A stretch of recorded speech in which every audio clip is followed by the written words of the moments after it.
શુદ્ધ નિરૂપણ અર્પિત. જેને શુદ્ધ દ્રવ્યમાં સ્વભાવમાં બુદ્ધિને સ્થાપી છે, નિરૂપણ કથન એટલે સ્વભાવ. જેને શુદ્ધ દ્રવ્યના સ્વભાવમાં બુદ્ધિને સ્થાપી છે, નિરૂપણ તો કથન છે, પણ કથનમાં આવેલા ભાવમાં જેને બુદ્ધિને સ્થાપી છે અંદર. હા હા. શુદ્ધ દ્રવ્ય નિર્મળાનંદ પ્રભુ, એમાં જેને વર્તમાન બુદ્ધિને સ્થાપી છે, લગાડી છે, અને જે તત્વને અનુભવે છે. હા હા. અને એ આત્માનો અનુભવ કરે છે, રાગ આદિનો નહીં. તે પુરુષને એક દ્રવ્ય ગત મુખ્યમાં આપી દ્રવ્ય અંતર જાતું ચિત્ત ન ચકાત. એક દ્રવ્યની અંદર કોઈ પણ અંદર રહેલું બિલકુલ કદાપી, એટલે કોઈ કાળે બિલકુલ અને કદાપી ભાસતું નથી. હા હા.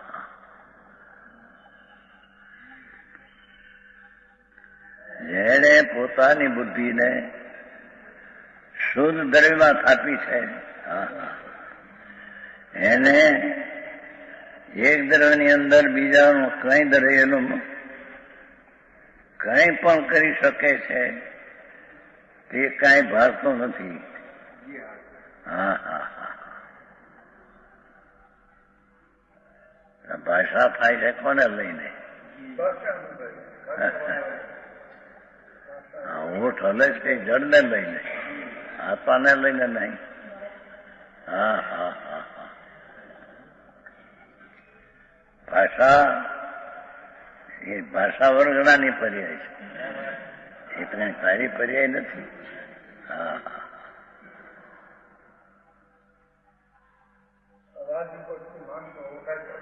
આવાજ ઉપરથી માણસો ઓળખાય તો ખરા. આવાજ ઉપરથી માણસો ઓળખાય તો ઓળખાય, જણાય એના અભિપ્રાય ઉપરથી તો. હા હા. કેવો એનો અભિપ્રાય છે એવું જણાય. એના કવિત્વમાં, એના લખાણમાં પોતાનો ભાવ આવે વિના રહે નહીં ક્યાંક ક્યાંક. જે પોતાની શ્રદ્ધા છે, જે પોતાનો ભાવ છે, એ લખાણમાં ક્યાંક ક્યાંક ક્યાંક આવ્યા વિના રહે જ નહીં. હા હા. એટલે એના ઉપરથી તપાસ કરે તો બરાબર ખબર પડે. હા હા.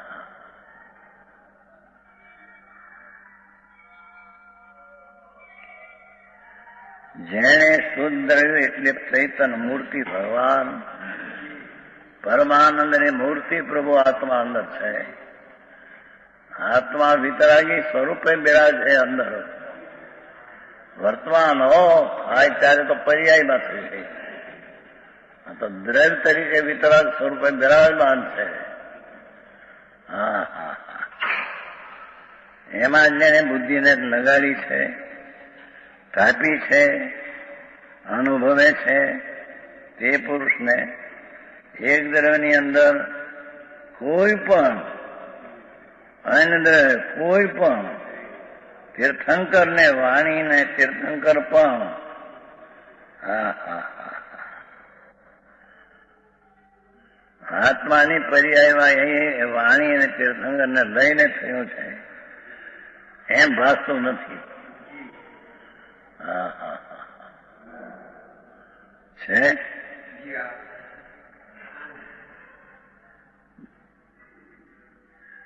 એક દ્રવ્યની અંદર કોઈ પણ અંદર એટલે વિતરાગ હોય ત્રણ લોકના નાથ, એની વાણી અને એના દર્શન થયા માટે આત્મામાં પર્યાય થઈ એનેથી શુભ ભાવ એને લઈને થયા. થયો શુભ, ધર્મ નહીં. ભગવાનના દર્શન કરે, યાત્રા કરે, ધર્મ નહીં, પુણ્ય. પણ એ પુણ્ય એનાથી થયું નથી.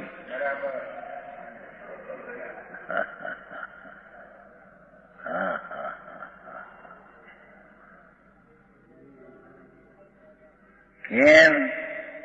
એક દ્રવ્યની અંદર કોઈ પણ દ્રવ્ય એટલે ચાહે તો નિગુણનો જીવ હોય ને ચાહે તો પરમેશ્વરનો જીવ હોય, ચાહે તો એક પરમાણુ હોય કે ચાહે તો અનંત પરમાણુનો ખંડ શરીર આદિ વાણી આદિ હોય, કોઈ પણ અન્ન દ્રવ્ય રહેલું બિલકુલ બાળતું નથી.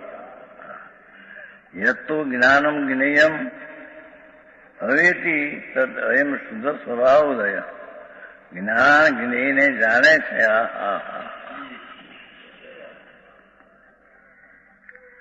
વાણીને જ્ઞાન જાણે છે, કરે છે તો નહીં પણ જાણે છે. અને રાગ થયો તેને જ્ઞાન જાણે છે. તે તો જ્ઞાનના શુદ્ધ સ્વભાવનો ઉદય છે. એને જાણે માટે એને લઈને જાણે છે એમ નહીં. શુભ રાગ આવ્યો માટે એને જાણે છે એમ નહીં. જાણવાનો ઉદય તો જાણવાની પર્યાયમાંથી આવ્યો છે.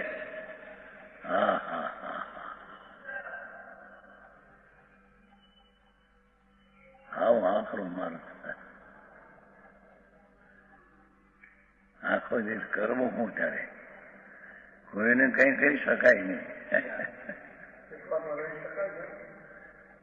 પ્રભુ છે ને બીજાની તે ગંધ્યાય નથી આમાં, અને પોતામાં તો અનંતા ગુણો ભરેલા છે.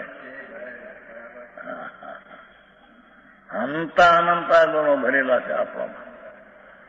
વિતરાગ, શાંતિ, આનંદ, પ્રભુતા, સ્વચ્છતા, યુતરતા એવી અનંતી શક્તિનો સાગર છે આત્મા. એ અનંતી શક્તિ તારી છે, એ બીજામાં નથી. બીજામાં છે એની છે.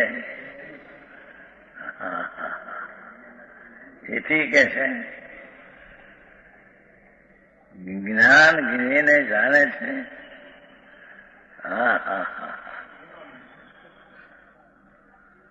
જ્ઞાન સવાર પર રાગ વિકલ્પ કે શરીર વાણી એને જાણે તે તો આ જ્ઞાનના શુદ્ધ સ્વભાવનો ઉદય છે. વાણી જ્ઞેયને લઈને નહીં, જે જ્ઞેય જણાય છે એને લઈને નહીં. એ તો જ્ઞાનનો સ્વભાવ છે માટે જાણે છે. પોતાનો જ્ઞાનનો સ્વભાવ છે માટે પરને જાણે છે. પરને જાણે તેમ કેમ હોય વ્યવહાર છે. પોતે જ પોતાને જાણે છે.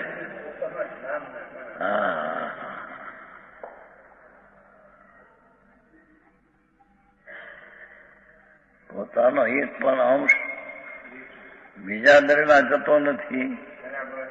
બીજા દ્રવ્યનો એક અંશ પણ સ્વદ્રવ્યમાં આવતો નથી. કરે શું?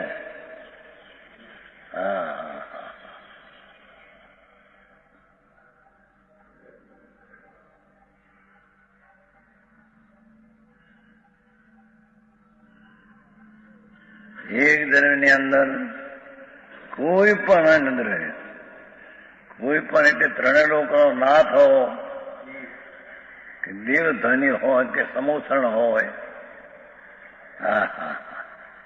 અન્નદ્રવ્ય કોઈ પણ રીતે પરદ્રવ્યમાં આવતું નથી.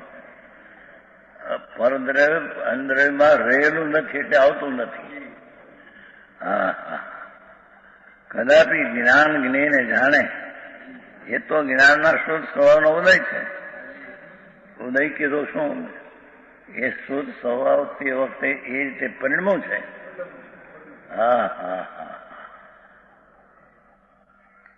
રાગને વાણીને જાણે એ તો જ્ઞાનનો ઉદય પોતાનો છે. જ્ઞાન તે સમય તે રીતે પરિણમીને પ્રગટ થયું છે. એ ચીજને લઈને નહીં. વાણી સાંભળે માટે ત્યાં જ્ઞાન તૈયાર થાય છે. એમ નથી. આપણું કામ ભારે ભારે.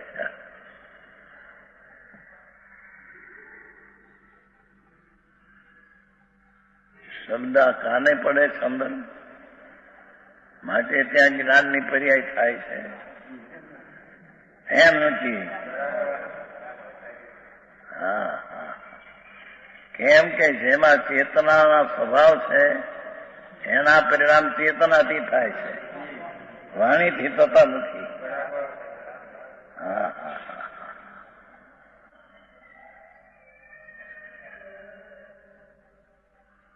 મોટો મોટો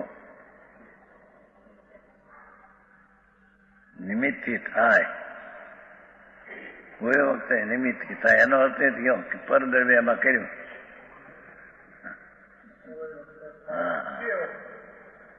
કોઈ વખતે થાય એટલે કે વખતે થાય એમ કે કોક વખતે થાય, કોક વખતે ન થાય. ઢીલું મીલું આમ હોય તો આમાં કઈક મદદ કરીને થાય. ત્રણ કાળમાં થાય નહીં. ઉપાદાનની પર્યાયમાં સ્વતંત્ર જે સમય થવાની એ પર્યાય વિનાનું ઇન્દ્ર નથી કે બીજો આવીને એની પર્યાય કરે. શું કીધું? એ કોઈ પણ દ્રવ્ય વર્તમાન પર્યાય વિનાનું નથી, તો પછી એનું પર્યાય વિનાનું એટલે નકામું નથી, તો બીજો આવીને એનું પર્યાયનું કાર્ય રીતે કરે. હા હા હા હા.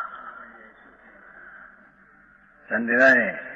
હવે સાંભળ્યું નથી બધું ક્યાંય, ગડબડ ગોટા કરી નહીં. એમાં હાલે છે બધી ઠેકાને. હા હા હા. એકાંત લાગે. પેલું બીજાને કરે ને બીજાને આપે ને સભા ભેગી થાય, એકબીજા વખાણ કરે ને એકબીજા માળા આરોપે ભૂખડને માળા નામ એવડે ઉભો રહે આમ કરી એટલે માન આપે. આ ફોટા લે. હા હા હા. આવું હવે આમાં દેખાય કે ફોટો છાપામાં આપે. હા, એ તો છાપામાં બધું આપે. છાપામાં આવે છે જોઈ આપણને ખબર પડે. હા હા હા. મારા પુસ્તક નહીં અમારું. હા, મારા પુસ્તક અર્પણ કરીએ છીએ. પેલો હાથ જોડીને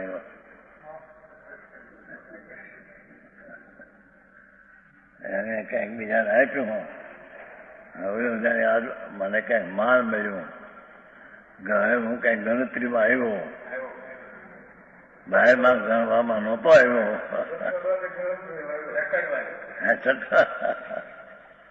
હા હા હા.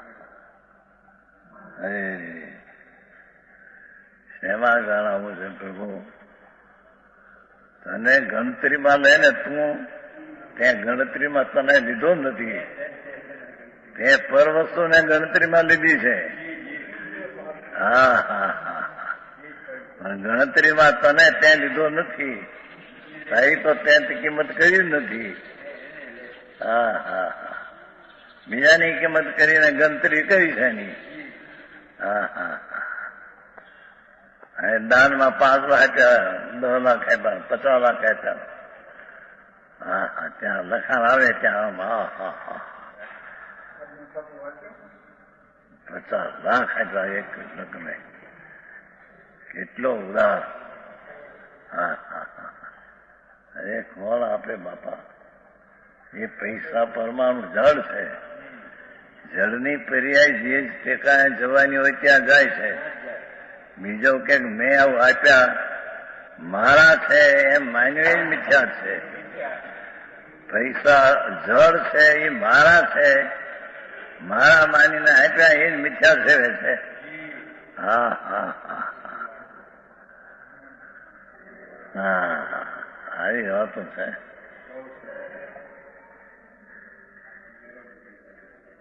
બસ બે રહેવું પાંગડા, કઈ કરવું નહીં. પરને માટે કરવું નહીં. વાત તારા માટે કરીને અંદર અંદર ભગવાન બિરાજે છે. હા હા હા હા.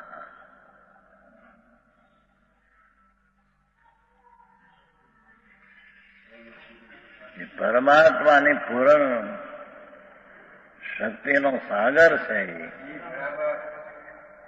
એની પ્રતીતિ કરને, એનું જ્ઞાન કરને, એમાં ઠરને, એની શ્રદ્ધા કરને.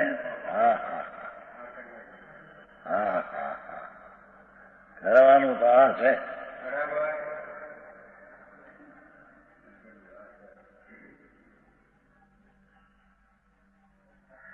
બાવીસ લાખ પુસ્તક બહાર પડ્યા અંદરથી, 30 લાખ 8 લાખ નથી. કોણ પાડે બાપા? એ તો પરમાણુ છે, પરમાણુની અવસ્થા છે, થવાની તે કાલે થઈ.